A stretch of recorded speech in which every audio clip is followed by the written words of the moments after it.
मराठा आंदोलक मनोज जरांगे पाटील यांच्या उपोषणाचा आजचा चौथा दिवस आहे आणि चौथ्या दिवशी जरांगे पाटील यांची तब्येत जी आहे ती अत्यंत खालावलेली आहे। आपण जर बघितलं तर जरांगे पाटील या ठिकाणी झोपलेले आहेत। आजचा उपोषणाचा चौथा दिवस आहे आणि उपोषणाच्या चौथ्या दिवशी सुद्धा त्यांच्या पोटामध्ये अन्न आणि पाणी नाही, त्यामुळे त्यांची तब्येत जी आहे ती खालावलेलं चित्र आपल्याला या ठिकाणी बघायला मिळतं।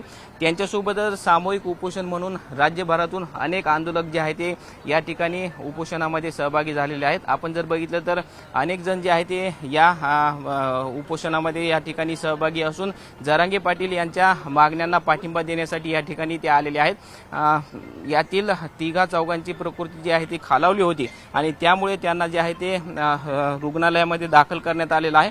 डॉक्टरांचं पथक या ठिकाणी जर आपण बघितलं तर या ठिकाणी या सगळ्या रुग्णांची जी आहे ती तपासणी या ठिकाणी करताना आपल्याला बघायला मिळते।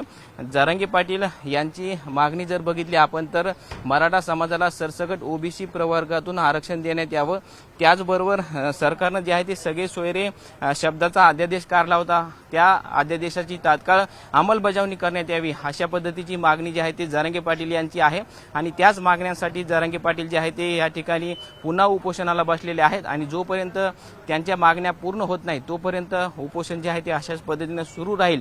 त्यामुळे सरकार आता या सगळ्या मागण्यांबद्दल काय निर्णय घेतं हे पाहणं अत्यंत महत्त्वाचं असणार आहे।